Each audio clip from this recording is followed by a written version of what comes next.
پکتیکا د هیواد له سرحدي ولایتونو څخه شمیرل کیږي چې لا اوس هم ډیری ولسوالیو ته لویې لارې خامه او ناامنه دي. د پکتیکا د کلي پراختیا د ریاست رئیس انجینر مومن افغان په دې اړه رسنیو سره په یوه ځانګړې مرکه کې وویل چې روان 1999 کال کې په پکتیکا کې د نږدې 1500 میلیونه افغانیو په ارزښت سړکونه جوړیږي. هغه وویل چې 15 کیلومتره پوخ سړک به په زرغونخار او 15 کیلومتره پوخ سړک به په ورګون ولسوالۍ کې جوړ شي چې له مخې به خلک د لارو د خرابوالي له ستونزو څخه خلاص شي. مومن زیاتوي چې یحیی خیل او مرکز خرنه کې به هم 15 کیلومتره ژغلین سړک جوړ شي.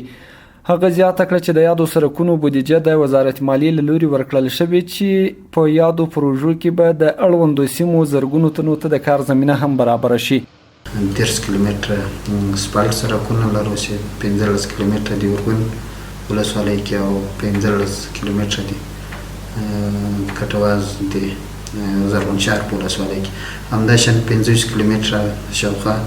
ژغلنده سړکونه لرو چې هغه مرکز شهرن او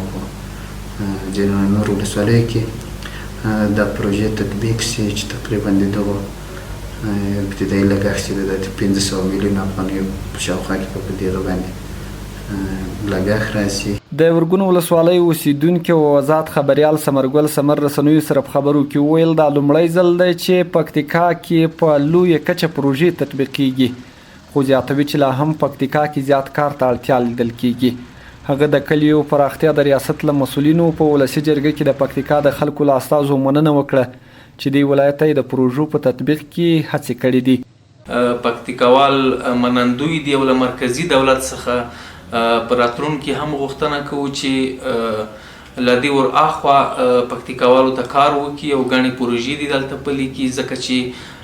پکتیکاوال ورته اړتیا لري او مخکې پکتیکاوالو ته په هغه کچه کار نه دی شوی چې ضرورت وو. د زرغونخار ولسوالۍ اوسیدونکي حاجي عثمان رسنیو ته وویل چې زرغونخار ولسوالۍ تر محمد حسن کلي پورې 15 کیلومتره سړک چې پوخ جوړیږي سلګونه کلي له ولسوالۍ سره نښلوي. هغه غوښتنه وکړه چې د ډول لویو پروژو په جوړولو کې باید نظارت په سم ډول ترسره شي ترڅو اړوندې پروژې له قرارداد سره سمې پلي شي. عثمان زیاتوي چې د یادو پروژو په پلي کولو کې خلک په بشپړ ډول همکاري ته چمتو دي. ولا د کلیو پراختیا ریاست یا وزارت د پروژې هغه کړي دي پروژې ډېرې با کیفیته د نظارت هر وخت کړی ده او خلکو ته ډېر قناعت وړ دي ځکه هغه پروژې ډېرې په کیفیت او په هغه برابرې دي په کیفیت هم برابرې دي کیفیت له لحاظه هم ډېرې قوي دي او دوی هم هر وخت نظارت کوي. خلک